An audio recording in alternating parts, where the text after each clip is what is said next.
They say you need a purpose to live, a goal, a destination, a meaning behind it all. But what if that very search for purpose is what's suffocating your joy? Have you ever felt like you're doing all the right things? Setting goals, chasing dreams, following the path everyone says leads to success, but still feel empty? Not lost, not broken, just tired, quietly tired. You scroll through endless reels of motivational gurus telling you to hustle, grind, find your passion, build your legacy. And yet, a small voice inside whispers, "Is that it?" You silence it, of course, because who dares to question purpose? But what if you did? What if the truth isn't in finding purpose, but in letting go of the need for one? Osho once said, "A man who is after meaning is a man who is afraid to live meaninglessly, and that's where life begins." Pause there. What if we've been trained not to live, but to pursue? To run from one goal to another, terrified of stillness, of not becoming something.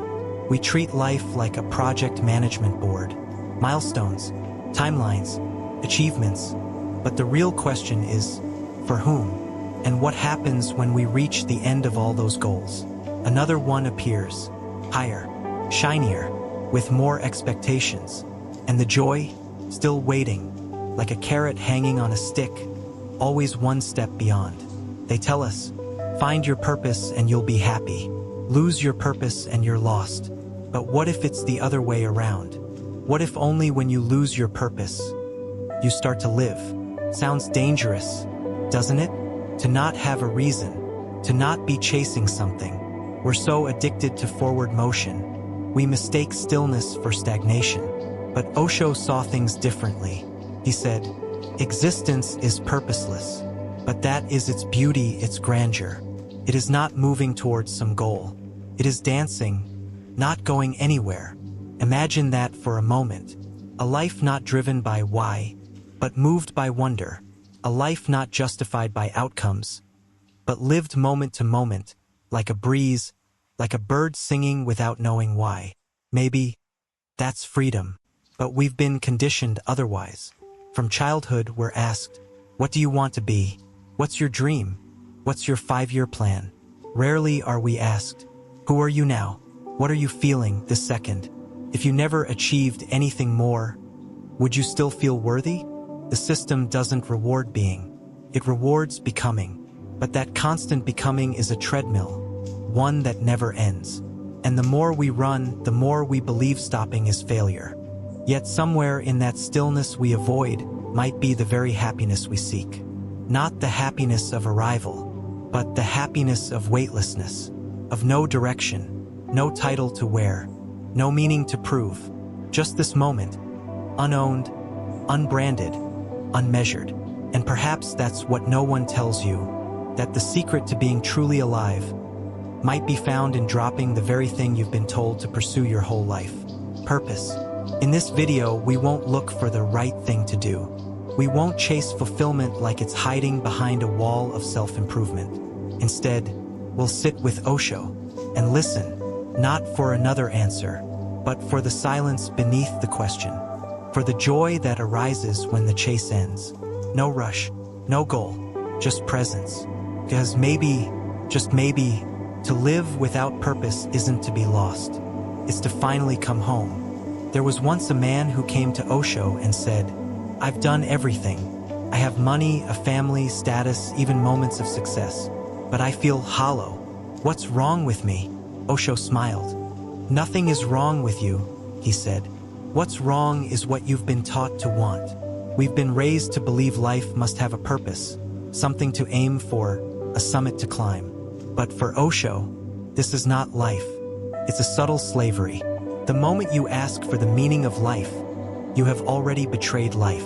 Osho, the art of living and dying. To Osho, life isn't a question to be answered. It's a mystery to be lived. He often compared life to music. You don't listen to a song to reach the last note. You don't dance to arrive at a destination. You dance to dance. You sing to sing. You live to live. And yet, we've turned life into a business, contract, a debt we must pay back by proving ourselves. Look around. Everywhere, people are exhausted not from hard work, but from having to matter. The fear of being nobody keeps them locked in a loop, trying to become somebody. Osho wrote in the Book of Understanding, "The more you try to become someone, the farther you move from who you already are." Awakening is not about becoming. It's about returning. Returning to who? To the you that existed before you were told to chase worth. To the part of you that sat in silence as a child, watching leaves fall, never asking why. Have you forgotten that version of yourself? Encourage. The joy of living dangerously, Osho reminds us. To be purposeless is to be truly alive.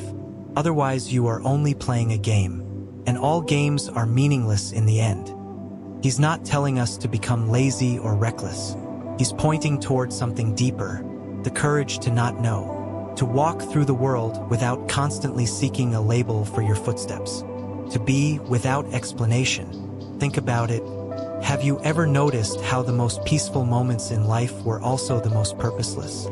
A sunset, a deep laugh, the scent of rain, the eyes of someone you love with no reason needed to feel what you feel. No striving, just being. But this is terrifying to the mind, because the mind wants control. It wants a reason. It wants to say, I am doing this because it leads to that. But the heart, the soul, they speak another language. They say, I am here. That is enough. Osho warned us, purpose is a mind thing. Existence knows nothing of purpose. Flowers bloom, birds sing, the sun rises. Who is asking why? When you live with purpose, you're always in the future. You live in the then. When I achieve this, then I'll rest. When I reach there, then I'll be free. But life is always here. Now, this breath, this silence. By chasing purpose, we postpone life. Osho tells a story of a monk who went to a master, eager to become enlightened. He said, I will do whatever it takes. I have discipline. I have willpower. I have a goal. The master laughed gently and replied, then enlightenment is not for you. Why? Because enlightenment doesn't belong to those who chase. It happens when the chasing stops, when the runner sits down, exhausted from the race, when the seeker lets go of the seeking and realizes what I was looking for was always inside me. Osho's insight is radical, but also liberating. He's not asking you to abandon life. He's inviting you to live more deeply, to no longer measure yourself by what you produce, achieve, or prove, to drop the obsession with becoming and rest in being, to taste the poetry of a moment that asks for nothing from you but your presence. In Love, Freedom, Aloneness, he writes, when you have a goal, you are obsessed, you become blind to everything else. But life is vast. You miss all the other paths, flowers, sunsets, and birds on the way. So many of us miss life while trying to build one. We miss the little deaths and rebirths in every moment, the subtle joys, the unplanned miracles, because we're too busy proving we matter. But the irony? You mattered most when you stopped trying to matter. That's what Osho whispers into our tired hearts. That joy doesn't arrive when your purpose is fulfilled. Joy arrives when the burden of purpose dissolves. And in its place, stillness, silence, freedom. There's nothing left to chase now. No mountain to climb, no map to unfold. Just this moment, right here, right now. Can you feel it? The silence between your breaths, the stillness between your thoughts. We've spent so much of life running towards something that we've forgotten how it feels to simply sit, to be. No task, no identity, no story to continue. And maybe that's not a loss. Maybe that's the beginning of something holy. Osho never gave you a 10-step plan. He never told you what to do. He wasn't interested in handing out beliefs. He was only interested in helping you see, clearly, nakedly, without the fog of borrowed truths. Truth is not something outside to be discovered. It is something inside to be realized. Osho, the Book of Secrets.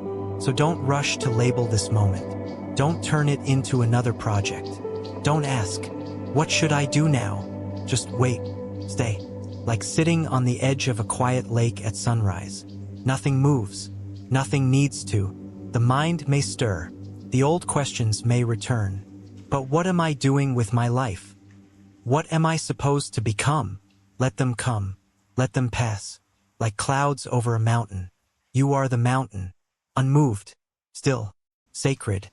And if you feel the urge to do something, anything, to find meaning again, pause, not because you're wrong, but because maybe, for the first time, you're standing at the doorway of your true self.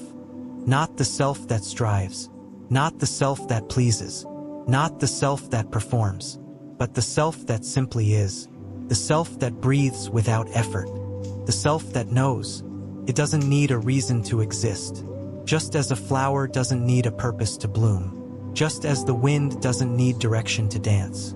You are allowed to live without proving anything to anyone. You are allowed to be without being useful. And in that space between effort and outcome, maybe something far deeper awakens. Not purpose, but presence. Not happiness as a goal, but happiness as a side effect of freedom. So what now? Nothing. There is no next step, no secret technique, no final answer.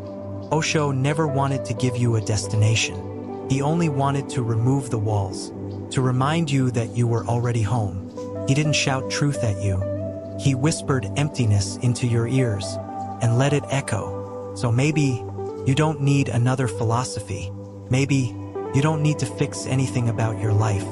Maybe all you need is to close your eyes and listen, not to him, not to me, but to the sound beneath the noise, to the still, small voice that's been waiting for you to stop asking why, and simply be here, now, in this breath. Let it be enough.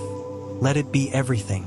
And maybe, just maybe, you'll find that the secret that makes you happy was never a secret at all. It was silence.